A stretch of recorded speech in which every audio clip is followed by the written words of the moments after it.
So welcome, everybody. Thanks for being here. My name is Francesco Ciabattoni. I'm director of Georgetown's Global Medieval Studies program. And just in a few words, I would like to thank all the people involved here, Sarah McNamer, Farima Mustafi, Sayed Salur. I would like to thank also Michael Dirda.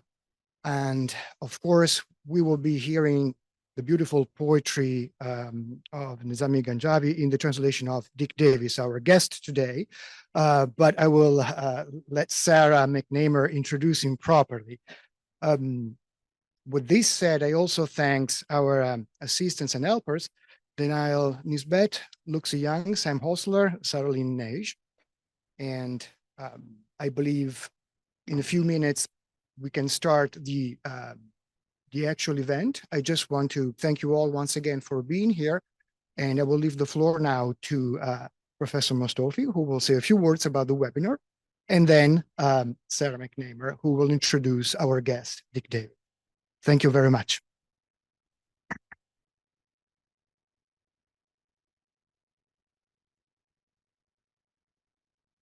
Salam, good morning, good afternoon, and good evening to our 213 attendees around the world.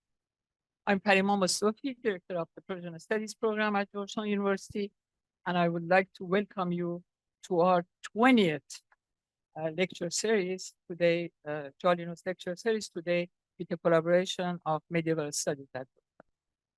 We really appreciate your presence today and your interest in our cultural events. Let me also express my warm gratitude to Shahrzad and Farhad Jalinous that without their help, these cultural events would not have taken place. So, and a special thanks also from the Persian Studies program. The Persian Studies program appreciates Dick Davis' lifelong commitment to the study of Persian literature. And I'm going to turn to you, Sarah, to give also some words. خانم ها آقایان واقعا تشکر میکنم از توجه.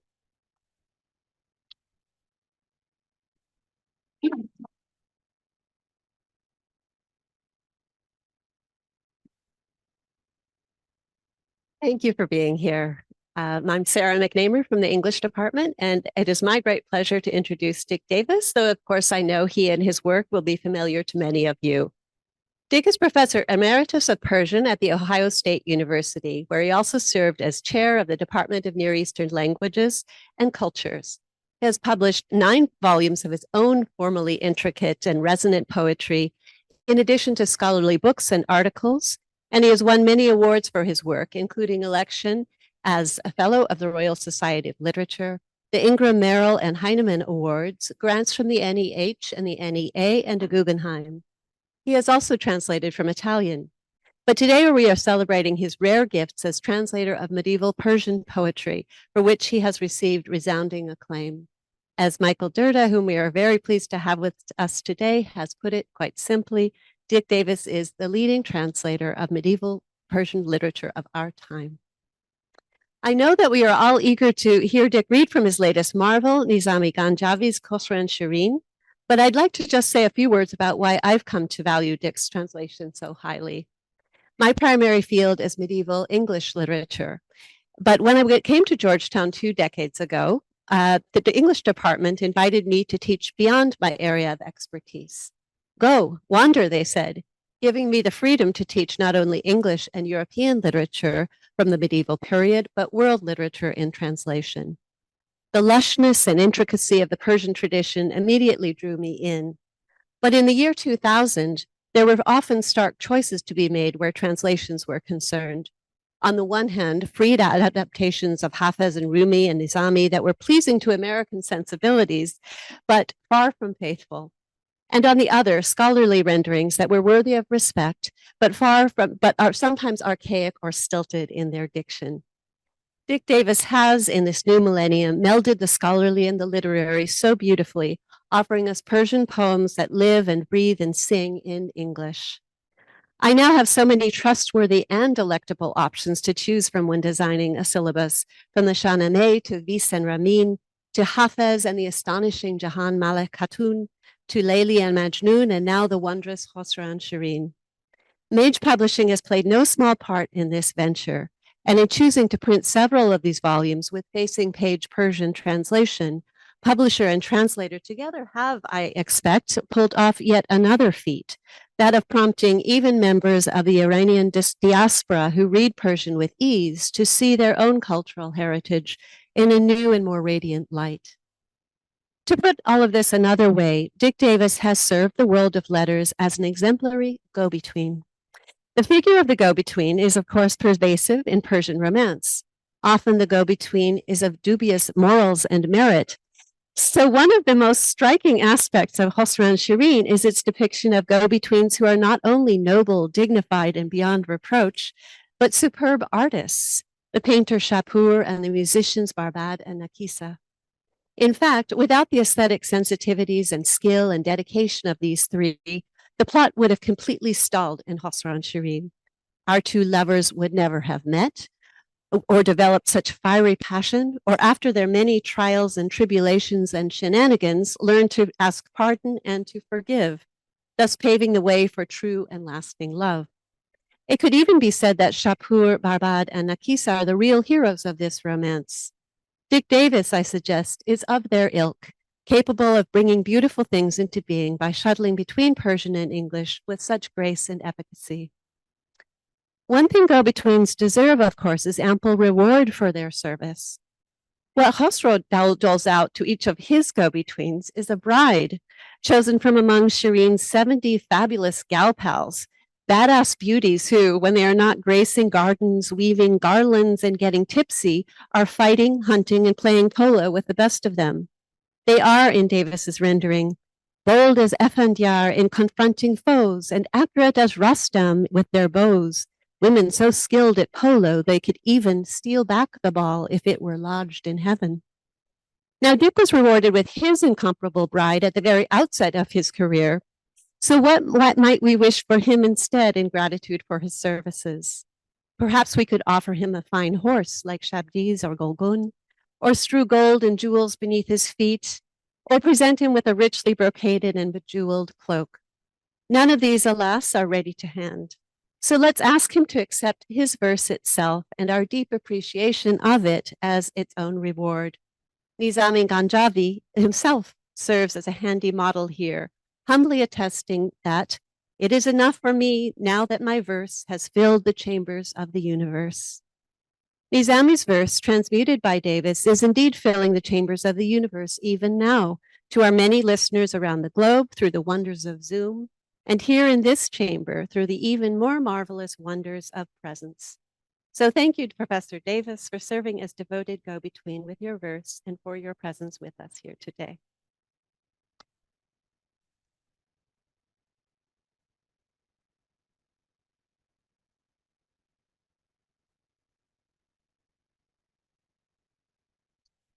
I'm supposed to use this one.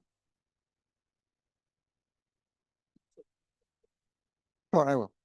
Is my voice audible at the back? Good. It's okay, or not? Okay, I'll try and speak louder. Yeah,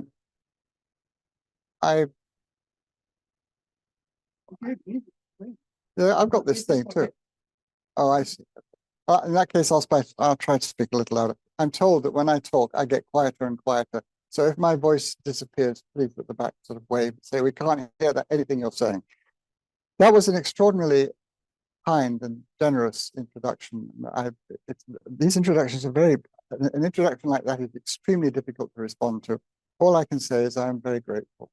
And if my translations have given some pleasure to some people and have introduced some people to the glories of Persian medieval literature, which really is one of the most extraordinarily beautiful literatures I'm aware of. And I've spent my whole life reading literatures from different countries. Then I'm grateful that that's happened.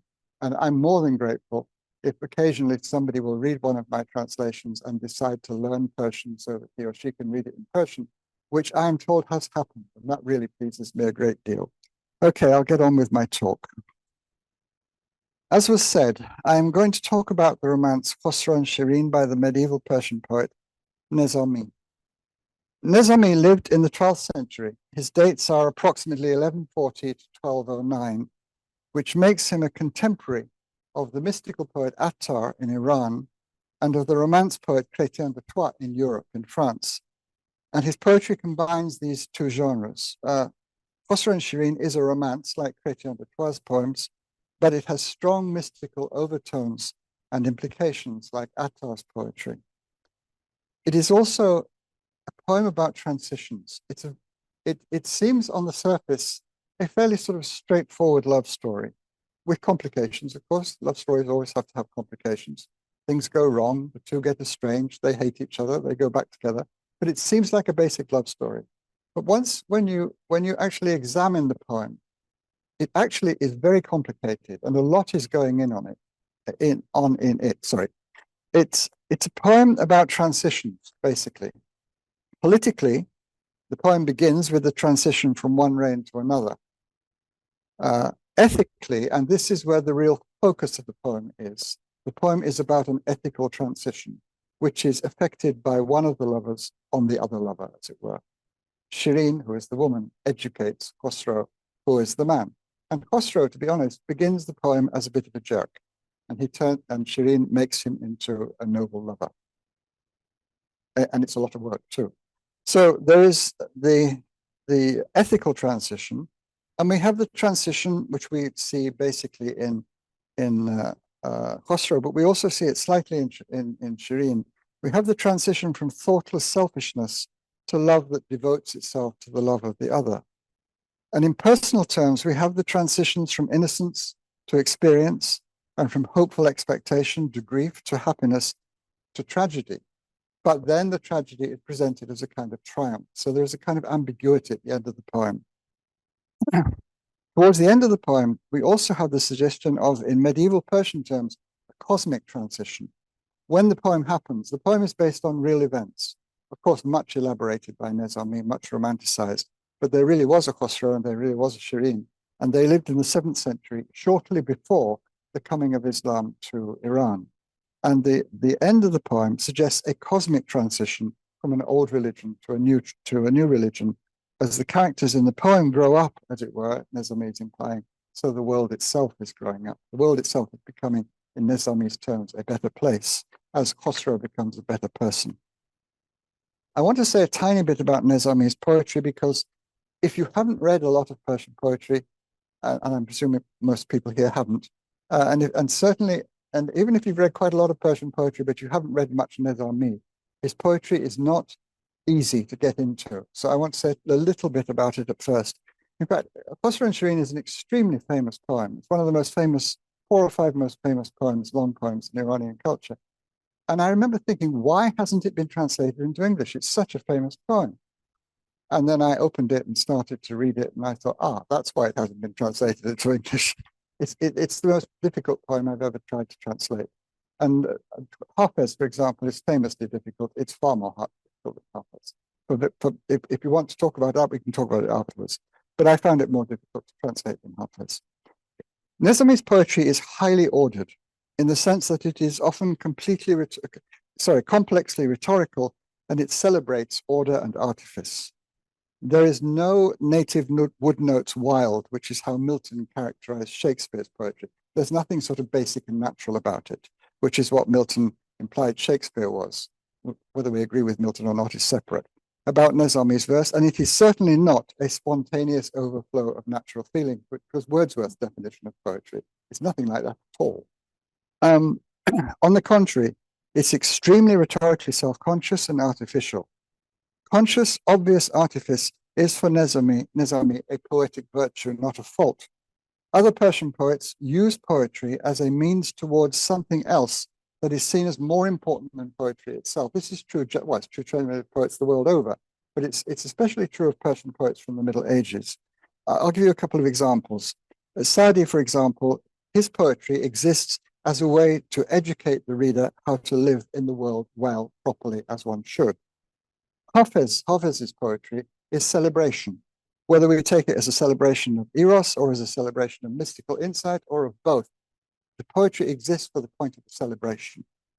For Nezami, poetry itself is the point.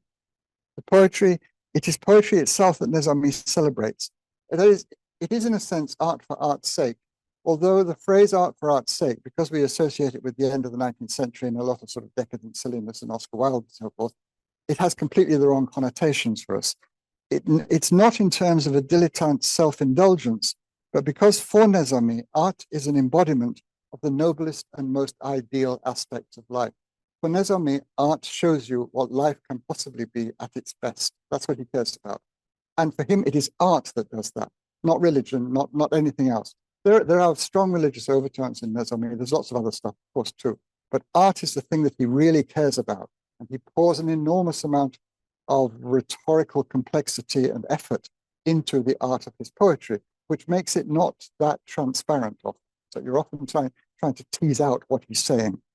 Because he enjoys doing this. It's clearly something that is very important to him.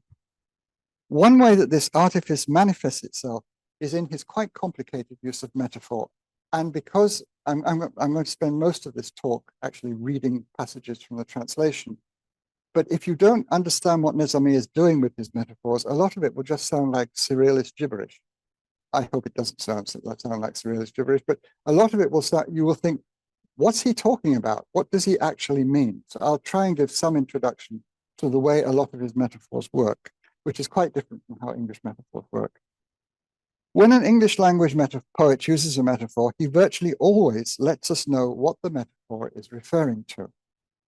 I took a line, for example, at random from an Elizabethan poet, Thomas Campion. He writes in one of his poems, "There is a garden in her face where roses and white lilies grow." Now, the roses and white lilies, they're all over Persian poetry too. What's not all over Persian poetry is the word "in her face." If a Persian poet had written that line, he would say, "There is a garden where roses and white lilies grow."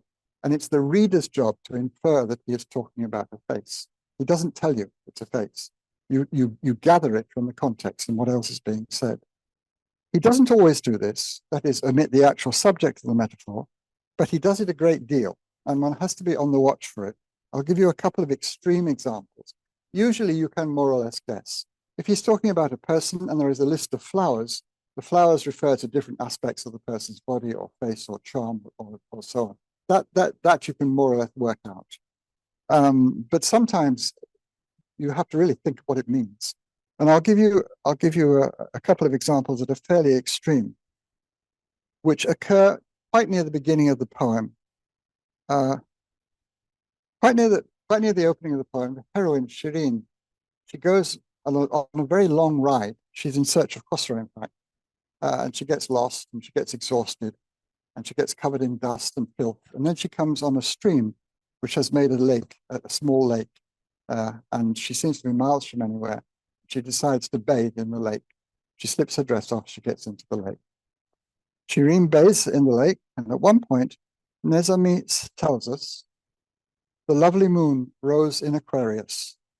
The hyacinth obscured the bright narcissus." What this means is Shirin's face, the lovely moon, appeared above, rose, the surface of the water, Aquarius. Her hair, the hyacinth, obscured her eyes, the bright narcissus. So Shirin is in the water, she comes up out of the water, her face is compared to the moon, her hair is all over her face and her eyes. It's important that her hair's all over her eyes because she can't see things. In fact, Khosrow is watching her. I said he's a bit of a jerk, and he is at the beginning of the poem. And she can't see things at the moment. And her eyes are compared to a narcissus. This is a visual image, though it doesn't look like it. It's the white petals of a simple wild narcissus around a deep brown center. It's the white of the eye around the dark pupil.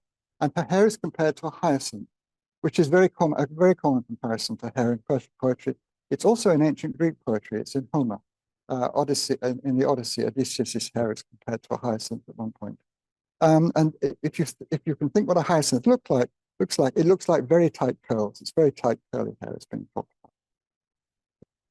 As well as not telling you what a metaphor is about, Nezami sometimes leaves the reader in doubt as to whether a description actually is a metaphor or it's meant literally.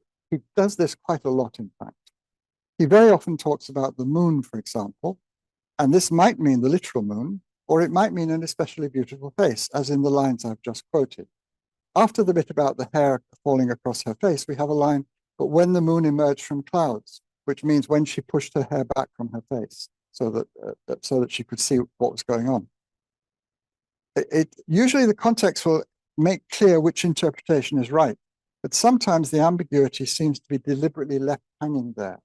And this is a feature of Nezami lived in the 12th century.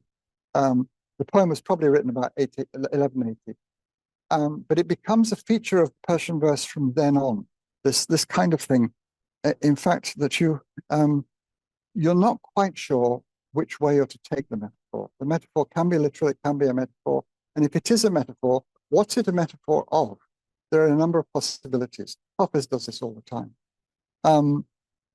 Nezami is the first person to do it extensively, but he became a model for a lot of later poets.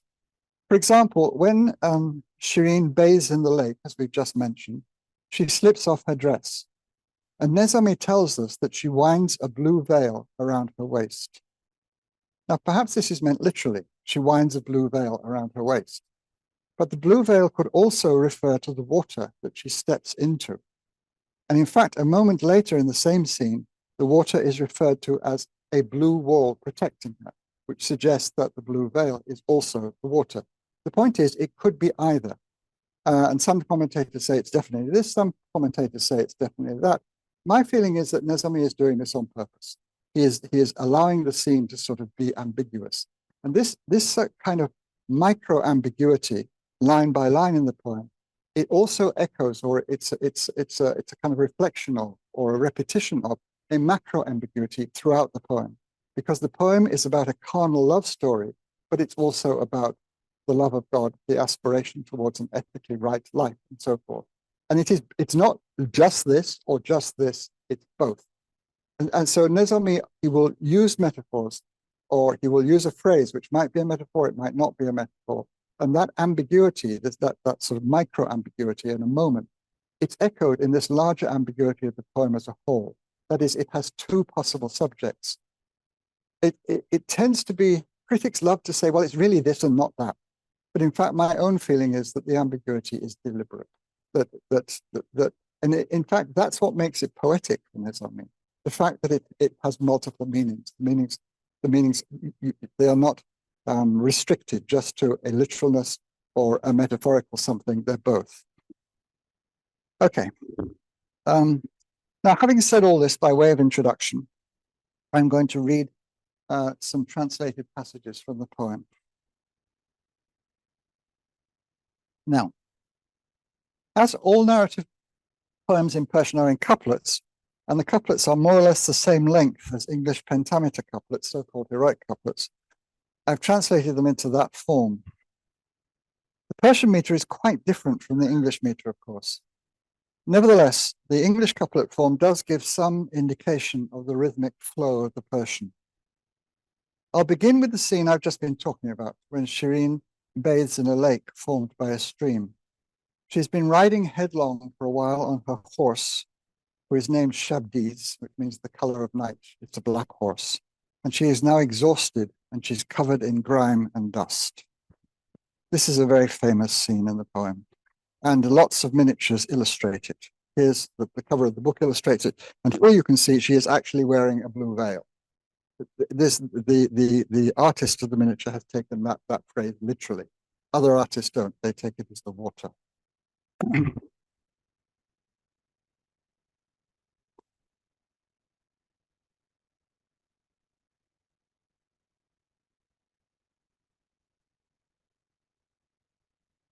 Dawn slowly broke, white morning filled the air, and hope emerged from darkness and despair.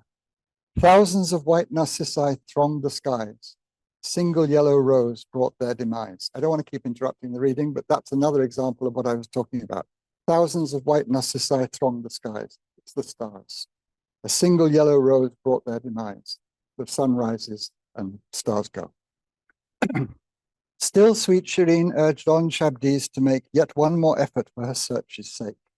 Then, as she galloped on, to her surprise, a verdant meadow lay before her eyes, as clear as azure air, and in its midst bubbled a spring Shirin could not resist. The very water of life could not compare with all the loveliness Shirin saw there. Her body was exhausted, dust covered her from head to foot, and all but smothered her. The spring had formed a lake. Shirin rode round it and looked to see if someone else had found it. She gazed for miles. No one was drawing near. As far as she could see, the coast was clear. Shirin dismounted, tethered her tired horse to one side of the bubbling water's source, and confident that no one saw the lake, the turning heavens wept tears for her sake. She slipped off her white dress, and far more white, her body shone like stars in Yemen's light. She stepped into the lake and gently placed a sky blue veil around her silvery waist. Take it either way. Water encompassed her. Fire flared to scorch the world, lit by her beauty's burning torch. The water lily hid the wild white rose. The water hid her body. And in the heavens, cries of grief arose. A blue wall rose around her to defend her. Above it shone the moon in all her splendor. You can see what that. With all the twists and turns white ermine make, her lovely body frolicked in the lake, and water underneath and round her made their ripples as though a scurrying squirrel played there. Strange water that would cleanse a rose. But no, the rose outshone the water's graceful flow, and what a spring whose rippling waters run with all the splendor of the radiant sun. Her silver breasts and shoulders, heron white, were jonquils strewn upon the water's night. Her curls were like fish hooks, but what they sought was not a fish, it was the moon they caught. Her body camphor white, her musk-black hair reduced the world to longing and despair. But did she know? Could she somehow infer another guest might soon be joining her? Her gambling in the water could suggest she stirred a cordial for a welcome guest. Now, while she is writing from Armenia, we think it's Armenia. It's not 100% certain, but we think it's Armenia. She is writing from Armenia to Ctesiphon, which is down by the Persian Gulf, which was the Sasanian King Khosrow is a Sasanian king. It's the last dynasty before the Arabs conquered Iran in the 7th century. She is writing from Armenia to Ctesiphon, so she's writing south. And Khosrow, meanwhile, has had to leave home because of politics. And he's heard about Shirin, this wonderful princess in Armenia. So he thinks, well, I'll go to Armenia. So she's riding south whilst he's riding north. And guess where he stops his horse?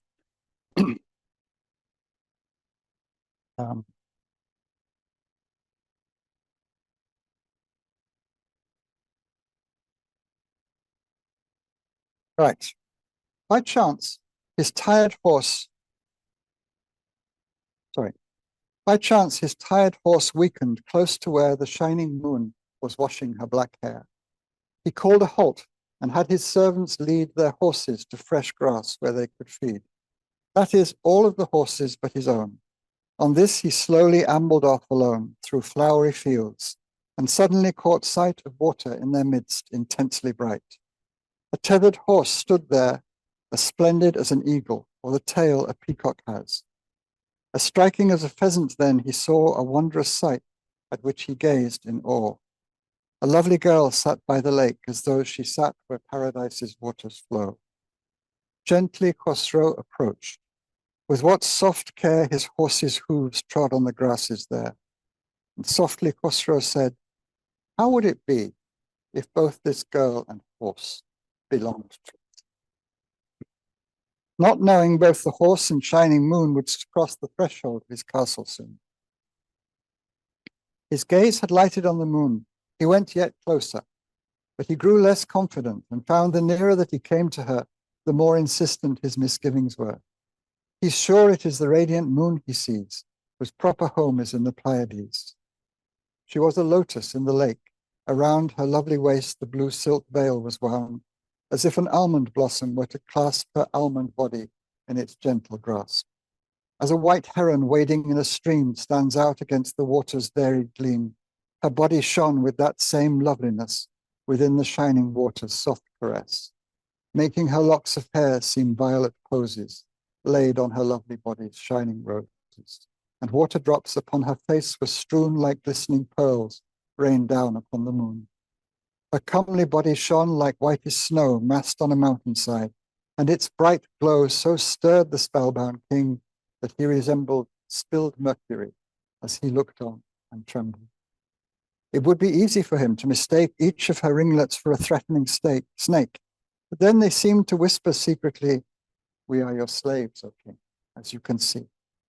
She was a treasure trove so valuable, it seemed her riches were alchemical.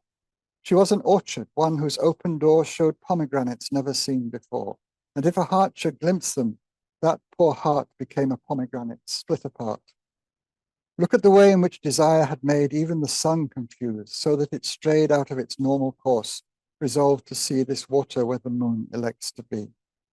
Seeing that wayward crystal charm, desire made Khosrow's heart a sun, ablaze with fire, and frequent tears fell from his eyes, as bright as glittering starry nebulae at night.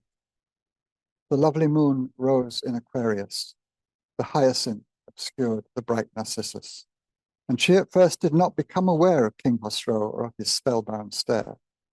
But when the moon emerged from clouds, Shirin caught sight of him and saw she had been seen. She'd been seen now by a knight as handsome as a pheasant is. His height was like a cypress tree's, his waist was narrow, his posture upright, straight as any arrow. Shame that he'd seen her seized her, and she shook as moonlight shakes and trembles in the brook, and saw no way to counteract his stare, except to veil her body with her hair. Her locks obscured the moon that lights the night, and in the day night cloaked the sun's pure light. Fear made her blackened silver, and how fine that sweet intaglio seemed in its design. In moonlight then, Khosrow's poor heart dissolved into a mix of mercury and gold. But then he saw the deer was scared. She feared the valiant hunter lion who'd appeared. But this forbidding lion could not act with anything but decency and tact. His upbringing implied that self-control should douse the fire of lust within his soul, and chivalry now urged him not to stare, but quickly redirect his gaze elsewhere. His heart still sowed its seeds around the lake, but now he looked away for honor's sake. Nezami very often comments on it. He'll give you a scene like that, and then he'll say, and here's what it means. He does this all the time. And sometimes it's welcome and sometimes it's not. But this time, or sometimes you feel, oh, come on, we really like it. But this time, it's fairly typical of the kind of thing Nezami does, and then he segues back into the scene. And it's quite a nice comment, so I'll read it. See these two roses, he means Khosrow and Shirin. See these two roses, each of whom perceived thorns in their way for all that they'd achieved. See these two thirsty souls whom water made not satisfied, but anxious and afraid. One of them from the first day was beguiled by love's spring that had seemed so sweet and mild. The other by that same spring tripped and fell into the darkness of a fearsome well. Each man camps by this spring, the spring is love, and sits to eat hard tack its waters render soft and sweet. But these two left the spring, and happiness turned into hardship, darkness, and distress. You'll see no spring that hasn't caught someone, some thirsty wretch whose grief has just begun. Isn't sunlight like blood, a stream of love, the force that makes the starry heavens move? Those of you who know the Divine Comedy will recognize that last line as being an echo of the last line of the Divine Comedy, except that it was written over 100 years before the Divine Comedy.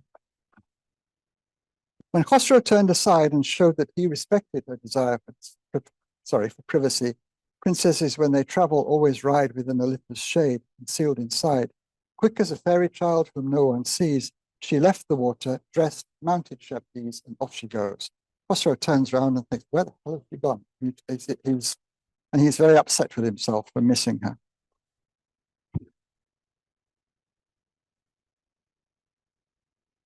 Finally, they meet. Khosrow gets all the way to Armenia. She's not there. She gets all the way to Ctesiphon, and he's not there. And then Khosrow's advisor, Shapur, who had been the person who first told Khosrow about Shirin, says, well, I think she's in Ctesiphon. I'll go and fetch her.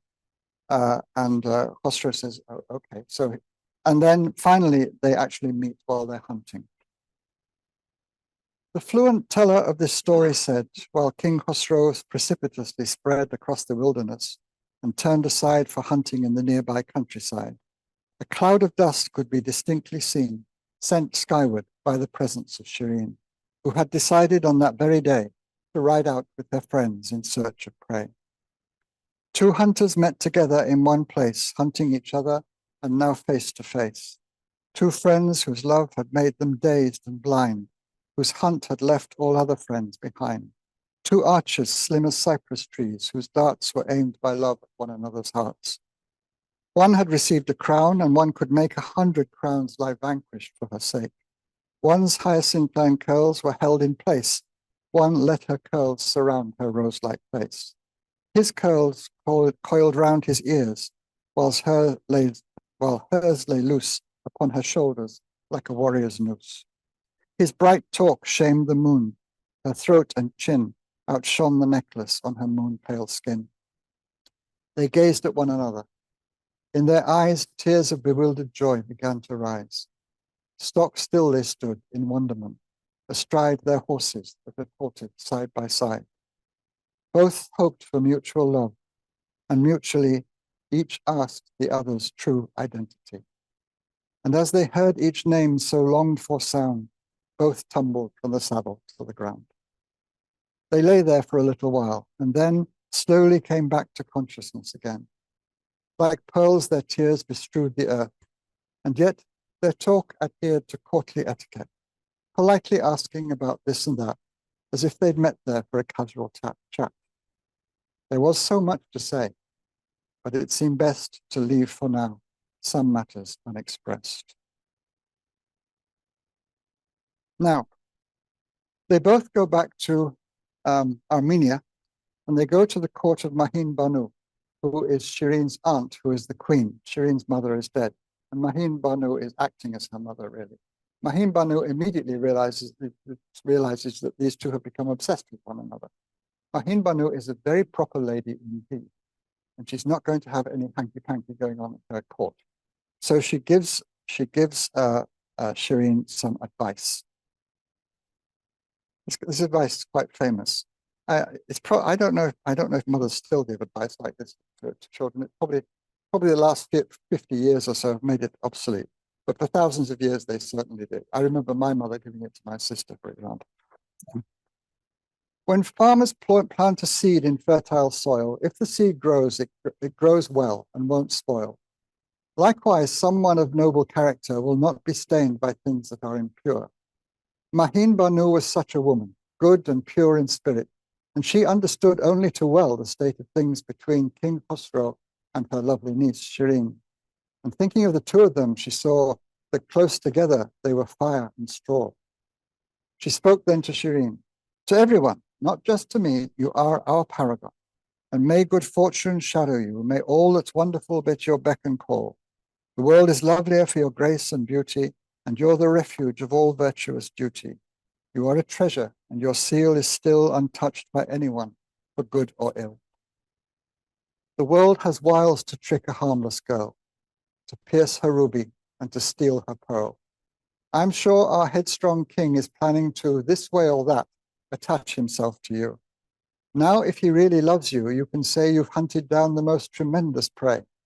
But if he's too demanding, quickly close your ears to anything he might propose. You mustn't let his sweet talk's charm waylay you. Don't let him eat your halva and not pay you. Your good name will be spoiled and won't recover, and he'll go looking for another lover.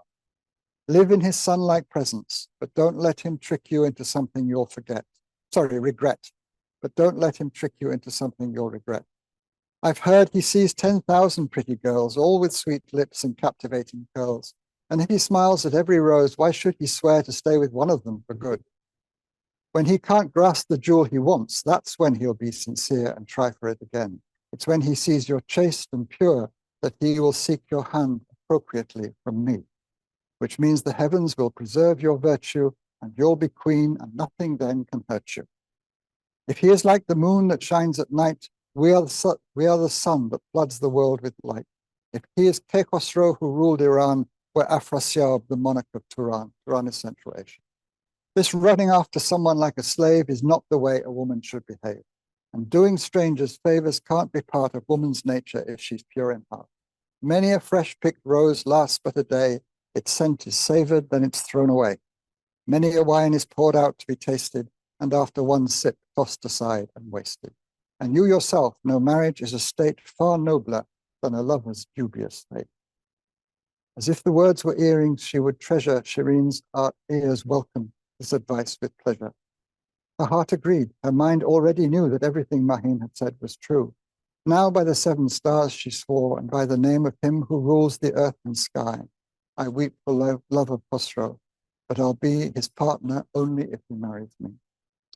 Hearing this oath, Mahin was reassured, doubt fled, and all her heart's strength was restored. If Khosrow and Shirin were not alone, and couldn't talk about things on their own, but had to do so in a courtly crowd, where what they said they had to say out loud, she'd hear no gossip. She was satisfied, within her castle's confines or outside, brazen goings on, or that Shirin had done things unbecoming for a queen.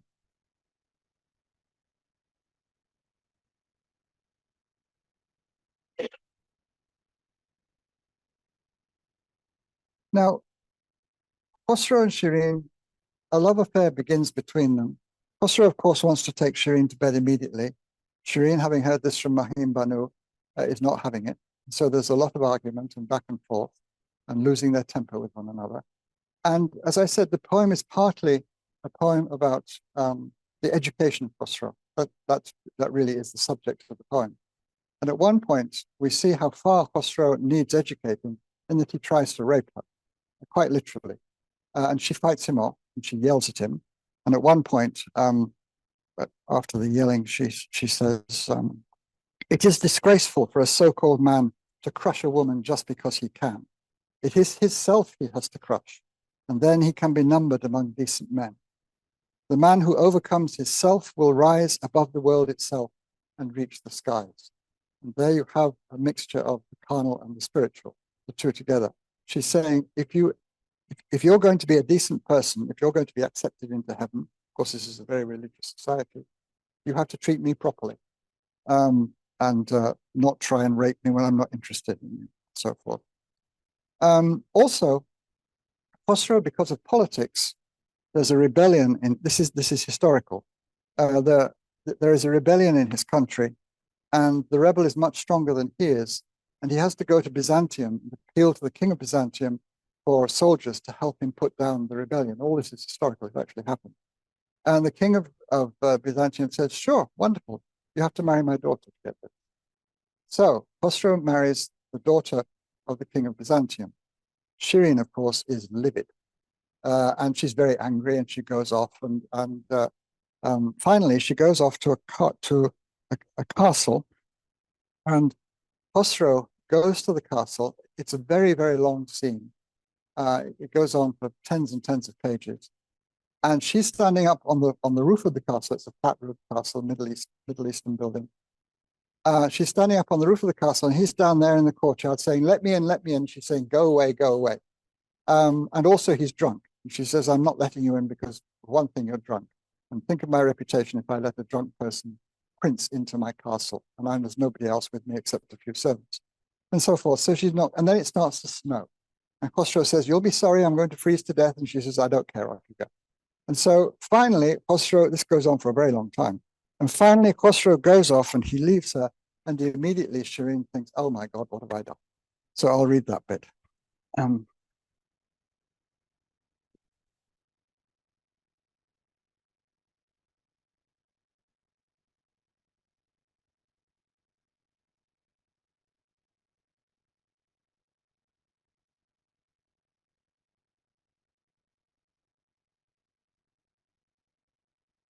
Shirin follows Khosrow to his camp.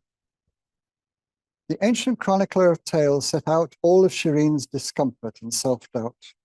Now she had lost Khosrow, she was alone, and stonily reproached her heart of stone. Her eyelashes grew wet with tears. She beat her fists against her head in her defeat. She scorched the air with her unhappy sighs, dampening the earth with her lamenting cries. Her lashes dripped with tears, and as she grieved, fresh drops welled up with every sigh she heaved. She was a hen that's half killed, dashing round, stumbling and rising, falling to the ground, while her narcissus eyes shed tears upon the jasmine where their liquid silver shone. Heartbroken by her former vehemence and grown ashamed of her impertinence, she saddled Golgun, that's her horse, whose rose-colored hide resembled the rose-colored tears she cried. Like water mounted on a flickering flame, she rode untiringly, consumed with shame. Her way as narrow as her eyebrows' arc, through night that matched her curls, as dense and dark. Calling on God to aid her in her plight, swiftly she rode on through the pitch-black night. Golgun traversed the earth as though he'd try to outpace and outlast the azure sky, like a young slave sent out to trace the course run by Shabdi's imperial Khosrow's horse. And so Shirin rode forward till she found the entrance to King Khosrow's camping ground. She was unchallenged by the guards, who lay with sword belts cast aside in disarray, drowsy with moonlight and with opium, or drunkenly asleep as if struck dumb. And gazing at them there, she hardly knew who she could turn to now, what she could do. From the king's royal tent, Shahpur caught sight of someone riding headlong through the night. In moonlight, he'd been telling tales that kept Khosrow amused, and now his monarch slept. He told none of the servants what he'd seen, but stealthily went out to greet Shirin and said to her, "You have an angel's face. Are you a man? What brings you to this place, this camp where lions are insignificant and where a snake's considered as an ant?" Shirin had recognized Shahpur, and she dismounted from Golgun immediately. Shahpur gazed, wondering at this fairy being, then saw it was Shirin whom he was seeing. He'd glimpsed her loveliness once more and found his heart in heaven as he kissed the ground. He asked, "What made you ride throughout the night to suffer and to bring us such delight?" Coyly she smiled and gave him winning glances, as women do in awkward circumstances. Then took his hand in hers, pulled him aside, and told him all the reasons for her ride. She said, "I was ashamed to recollect my foolish ignorance and disrespect, those words that were so silly and conceited, that like a witless parrot I'd repeated. And when I saw Khosrow ride off, I thought my heart was bound in chains that I had wrought. I'd blundered into grief of my own making. I lost all patience and my heart was aching. I was half mad. Necessity can make an ass a lion, enough's at stake. And look, fortune and God did not desert me, but kept me safe from anyone who'd hurt me. My risky wish turned out just as I wanted, since, as they say, good wishes will be granted. And now I stand here, unafraid, before you. I'm in your hands, so help me, I implore you." I was very uncertain whether to read something from the end of the poem. The end of the poem in Persian is one of the most extraordinary pieces of verse I know in any language that I can read. It's a really extraordinarily beautiful. On the other hand, if I read it, you get the story. But then it's like Romeo and Juliet. Everybody knows what happens at the end of Romeo and Juliet. So, but if these things bother you, put your fingers in your ears, and I'm going. Sorry. Oh, it is. Right. Khosrow is murdered, and then Shirin. Khosrow has Shirin has a stepson. It's Khosrow's son from the first wife, the Byzantine wife that he had to marry. And this stepson is an evil so-and-so, and he covets Shirin. He covets his stepmother. He wants to sleep with her. And he gets Shirin to agree to sleep with him, but of course it's a ruse. And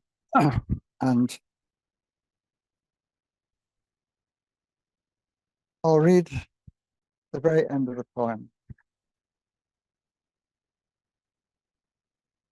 This is the funeral procession of Khosrow, which has been arranged by Shirin. With heads appropriately bowed and bare, the court's young slaves and handmaidens were there.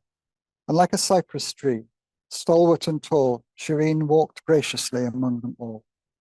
Kohl circled her sad eyes. Her hands were dyed with pennered figures, fitting for a bride.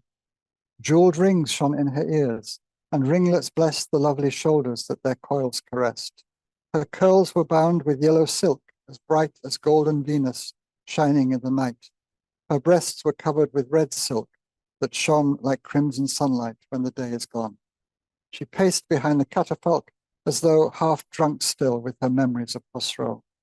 And anyone who saw her there would find that love and longing had usurped his mind. And then, lost in her thoughts of him, she started to dance and seemed to be at ease, light-hearted. And people thought that she was satisfied to be a widow now Khosrow had died. While Shiruye, that's the bad son, while Shiruye rejoiced, thinking this meant she liked him, would soon have her consent. She danced on till the mourners stood before the waiting sepulchre's wide open door. The catafalque was placed within the room, constructed at the center of the tomb. As nobles stood in rows and face to face to honor King Khosrow's last resting place. Before a priest, Shirin prepared to go to make her last farewells to King Khosrow. She went into the tomb, and to be sure that no one saw her, closed its mighty door. She moved King Khosrow's burial clothes aside and kissed the gaping wound from which he died. And where the wound was on his corpse, she laid her own flesh open with her dagger's blade. A flood of warm blood soaked their couch, as though her blood revived the wound that scarred Khosrow. She held him tightly in her arms and pressed lip against ardent lip, breast against breast. And then Shirin in exultation cried triumphant words that could be heard outside. Flesh joins with flesh and soul with soul. What's gone is separation, and we two are one. And then Nezami's comment. All praise lend to Shirin, that light whose glow illumined all the banquets of Khosrow, and may her sugared lips securely sleep in slumber that is peaceful, sweet, and deep. Glory to sweet Shirin and to her death, to all her sacrifice, to her last breath. To die for love as she has done, to give one's life for love like this, is how to live. Who runs from, all women are not weak. Weak is a man who runs from pain and effort when he can. How many lovely women show their hearts can be like angry lions when trouble starts. How many silks have patterns that conceal brave lines, shrewd observation can reveal. Injustice is a road where dust storms strike young box tree saplings and fresh flowers alike. Clouds congregated drawn from sorrow's seas, and floods rain down on mountain fastnesses. Winds stirred up swirling dust and blinding sand, making the air as murky as the land. Now that they knew what had occurred inside the royal tomb, the crowd of nobles cried, "So be it, fate. Woe to the world where wives and husbands have to lead such wretched lives." No more auspicious marriage could be seen than that between Khosrow and his Shirin. On one bed, two crowned lovers lay, on whom the door was closed that sealed their mutual tomb. In sorrow then, mourners inscribed above the door these words in honor of their love. Who but Shirin, whom this earth lies upon, has killed herself for love, as she has done? May God forgive the sins of those whose prayer is uttered here for this unhappy pair, keeping their grave fresh, and bless the memory of these faithful friends who lived and died for love.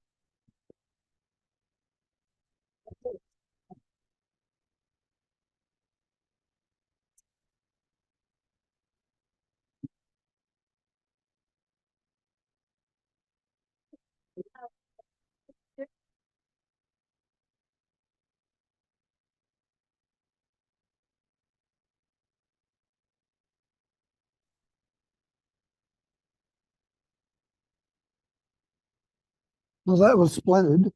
Thank you. Can everyone hear me? Is this going properly? That louder? Okay. Despite what you've said about this poem, I think a modern reader who comes to it, the modern reader in this case being me, would find that, in fact, Khosrow, I'm not saying quite right, is a jerk for about 98% of the poem.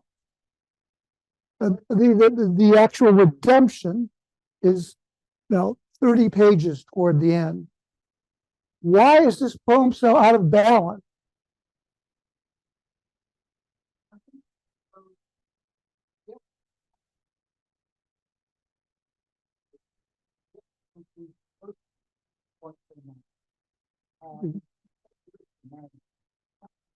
I mean, he's drunk on their wedding night.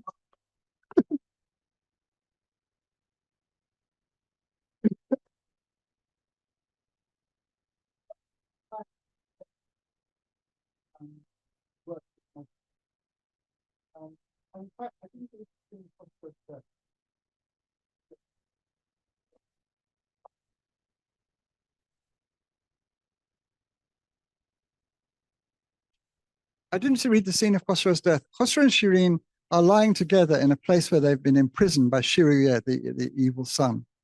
And they're asleep. And the murderer comes in, stabs Khosrow, and sneaks off. Khosrow begins to bleed from his side and wakes up and sees that he's bleeding to death. And he thinks, I must wake Shirin and so that she can save me. And he thinks, no, if I wake her, she's going to be so distraught. It's going to be so terrible for her. She's been so much for my sake. I won't wake her. And he just bleeds to death without waking her. That is, he gets to the point where he puts her first, which he has never done before. No, it's indeed, yeah. Yeah. Sorry. But Shireen, too, seems a little more a waffling character. I mean, at one point when they're together at the court in Armenia, she says, basically, I'm really not interested in you until you've got your kingdom solidly under, in your hands. So go off and conquer, and then I'll consider marrying you. Well, that too is part of her improving of him. He's supposed to be a king. He's not supposed to be wandering around sort of the kingdom that he's actually losing to a rebel, finding people to sleep with. He's supposed to be a king. He's supposed to do his duty. And she's saying, do your civic duty, and then I'll consider you. Okay. I want to ask a little about how you worked on this poem. How long did it take to translate it?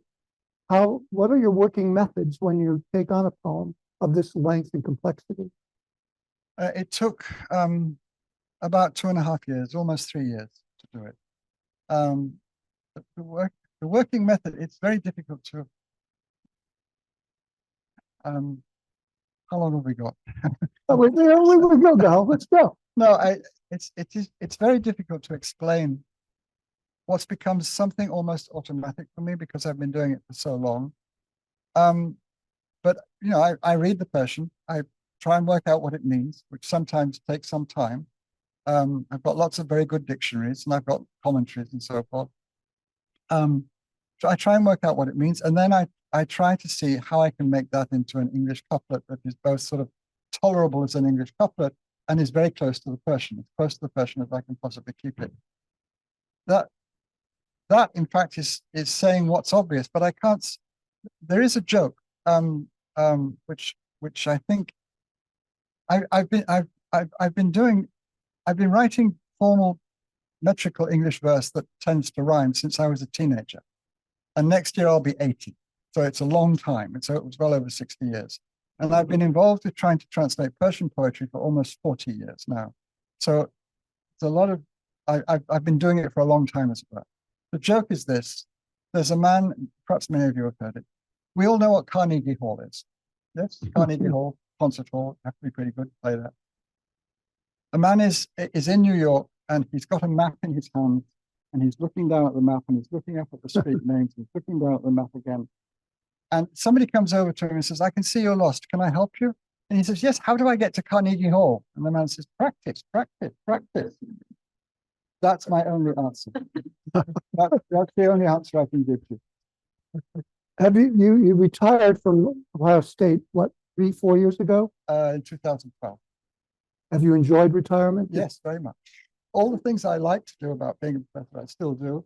And all the things I hated to do, I don't have to do anymore. So when you taught, did you teach introduction to Persian literature in translation or only in Persian? I did both. Well, when you were doing the courses in translation, what kinds of poems, texts did you have your students read? What are, for people here, some people say, well, I don't know anything about Persian literature. Where should I start? What should I read? So what books did you have your students read? Well, an obvious text to start with is the Shahnameh, except it's very long, 1,000 pages. But it is kind of, the Shahnameh is to Persian literature what Homer is to Greek literature. It's absolutely foundational, and the rest of Persian literature would be very different if it didn't exist, and perhaps would be unimaginable, in fact.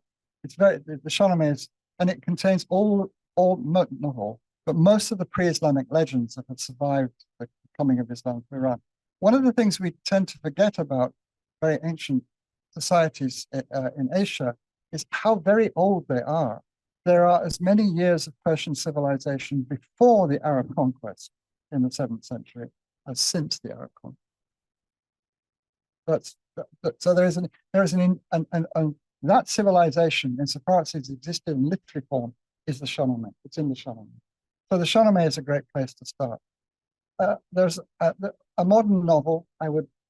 Two modern novels I have taught together, one of which I translated, the other one I didn't.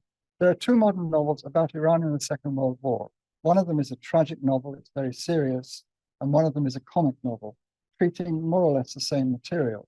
And they make a very nice craft together. The serious novel is called Sabashun, which is the name of a mourning festival, a festival for the dead. The comic novel is called My Uncle Napoleon, and they're both about Iran in the Second World War. And they teach very nicely together because there's such a contrast.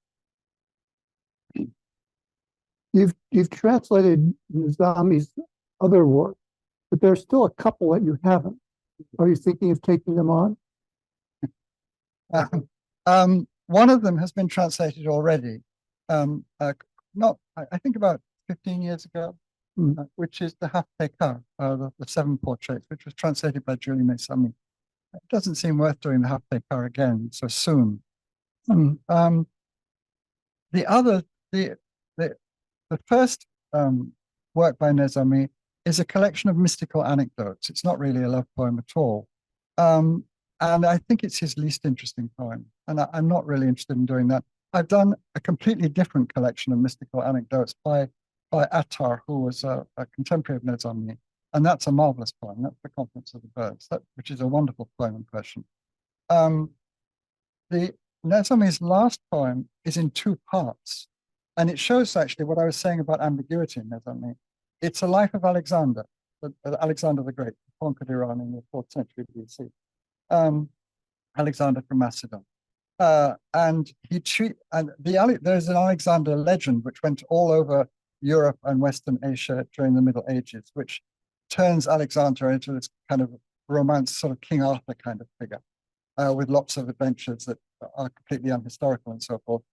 Nezami uses the Alexander legend as it existed in the Islamic world, but he divides the poem into 2 parts. The first part is he tells Alexander's conquests as they exist in the legend. The second part, he allegorizes the whole thing, and he makes all the conquests the search for divine knowledge. He turns Alexander into a kind of proto-Sufi. And that shows he's exactly the same material, and he's saying, look, you can do it like this, or you can do it like this. And that's really what he's been doing in all his poems. Well, that brings to mind your talk about how the language, the metaphors can work in a couple of different ways. Yeah. This obviously brought to my mind William Empson, whom I mentioned just before we came in here, whose 7 Types of Ambiguity maintains that really the heart of English poetry is based on multiple significance for words. He gives the most famous examples probably from the Windhover, Gerard Manley Hopkins. Because in the middle of the poem is the word buckle. And does buckle mean come together or fall apart? And he says it means both. Yeah, you're right. And Empson is a great example. The only thing I would say to that is that Gerard Manley Hopkins is a outlier in English poetry. There are no other poets like Gerard Manley Hopkins. Whereas Nezami is absolutely kind of fundamental to the tradition. And lots of people copied him, followed his example, and did what he did. So it's much more deeply rooted in the tradition. It happens in English, I agree. It does happen. But it's not sort of, after Nezami, it becomes almost what a poem is. It becomes a narrative that can be interpreted in different ways, which is not the case with most English poets. Well, are you attracted to that kind of verse because of your interest in formal verse in your own poetry? That idea of artifice rather than the outpouring of emotion? When I started to read Persian, in the 1970s. I lived in Iran for 8 years. And I was 25 when I went to Iran. I was 33 when I left. And I think I, quotation marks, grew up in that time. When I went to Iran, my notion of poetry was English poetry. That's what I knew about. And I was interested in poetry that was very bare and spare and clear. My favorite poets were that were not ambiguous at all, that sort of said what they meant. A poet like George Herbert, for example, or Thomas Hardy, they write, or in the 20th century, Auden, they write spare, clear narrative poems. When I started to read Persian poetry, I realized that there is this completely different kind of poetry, which isn't interested in being bare and spare, which is interested in decoration and elaboration and beauty. And the metaphor that occurred to me, I used it once in an essay trying to say why I was attracted to Persian poetry. It's like a medieval reliquary. In the middle, sort of the bit of meaning might be just a scrap of bone, but the whole thing is encased in gold and jewels and filigree and so on and so forth. And I thought, I hadn't encountered this kind of poetry before, and I thought, this is fabulous. And so I dove in. The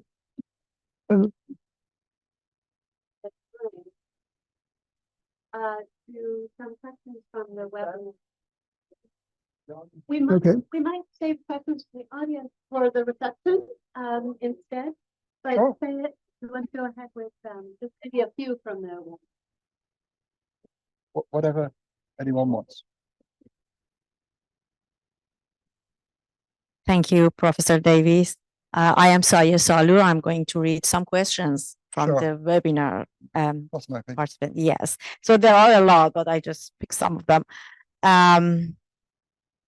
The first one is, you mentioned that works by Hafiz are difficult to translate and that this poem was incredibly difficult to translate. What poems would you say were the easiest for you to translate, and what features did they have that made them easier to translate? I can think of three poets who, easy to translate, of course, is relative. Nothing is really easy to translate. No poetry is really easy, but in relative terms. It might be a huge surprise because it's such a major poem and it's so important, but the Shahnameh was relatively easy to translate. It's an epic, and like all epics, it has quite a small vocabulary. So, and you learn this vocabulary fairly quickly. And once you've got the vocabulary, you've got it. Also, Ferdowsi always means what he says. Ferdowsi almost never says one thing and means perhaps something else. He doesn't do that. Later poets do. So Ferdowsi, actually, although it's such a magnificent poem, and it's very daunting to try and get the right tone, there's no real poetry in English that approaches the tone of Ferdowsi. So you have to sort of invent it. Or, I mean, the closest perhaps is Milton, but Ferdowsi's verse is clear and strong, and Milton's is very complex and self-conscious and so forth. So it's not really that close. The only other source that I thought of is the King James Version of the Bible, which actually does have that kind of stately majesty to it, which is there in Ferdowsi.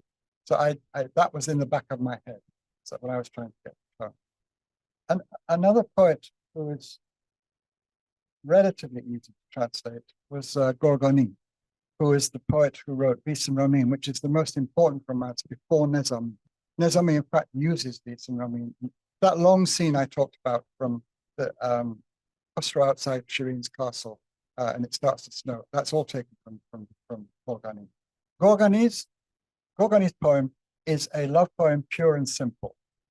It's extraordinarily beautiful. It's a really gorgeous poem, but there's no sort of suggestion of mysticism. There's no undercurrents. There's no kind of moralizing. It's just, here is a really sexy love poem. And that too was relatively easy to translate. The last poet, I would say, was relatively easy to translate. The woman poet, Jahan Khatun, who was a 14th century poet. She was a contemporary of Hafez. She was at the same court as Hafez. And she's an extremely interesting poet. But I think, I don't want to be sexist about this, but I think there's something to do with the fact that she's a woman. Women poets didn't exist as court functionaries. The people who were at courts, this is all court poetry, all Persian poetry. The people who were at courts who wrote poetry, they were men, and they were reimbursed for their poetry. Jahan Khatun was a princess. She wasn't reimbursed for her poetry. She wrote poetry because she wanted to, not because she was earning her living by writing poetry. And her poems are very personal because of that, and they're very direct. And she says what she means, and her poems are extraordinarily moving. She has a series of elegies. She had a young child who died as a toddler, and she has 23 elegies for this child, and they're very, very touching. And she also has many love poems, which, and often you feel love poems are very conventional. Quite often you feel Farhad Khatun really means this, particularly when she's upset with, presumably, we know that the marriage was. So again, you don't have to think. I have to say this and imply something else. You can just say what she said. So I would say those 3 poets are relative. Thank you. Are we going to ask questions in the room? We have a time constraint, so we'll take questions from those in the room until Philippa. One more question, sir? But maybe one more. Okay, so in your opinion, do you think this translation of Khosrow and Shirin will help scholars answer questions about the possible mystical nature of Layli and Majnun? That's a very interesting question. Layli and Majnun was written after Khosrow and Shirin. In Khosrow and Shirin, you can see he's writing a love story with mystical implications. In Layli and Majnun, he's writing really a mystical poem which he bases on a love story, but he's transferring his attention from the carnal to the mystical. Sorry, Khosrow and Shirin is still basically a love poem about 2 loves, particularly because Khosrow is such a jerk for much of the time. You've got to see him grow up and improve. That's a kind of psychological thing. And the psychology is convincing, or if very belated. Whereas Layli and Majnun is clearly a mystical poem right through. I mean, that's what it is. It's, the love of Layli and Majnun symbolizes mystical love.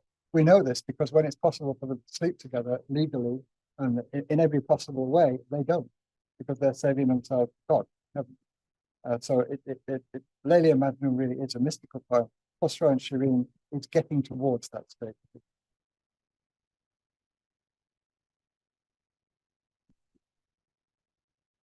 So this was wonderful. I wish to express my gratitude here once again to the sponsors, including the Georgetown Humanities Initiative, directed by my good colleague in the Department of Italian, Nicoletta Pireddu, the Persian Studies Program, the Global Medieval Studies Program, and of course, to Michael Durda and Dick Davis. So once again, thank you so much, and I'll leave the floor to Karima Mostofi for the final remarks.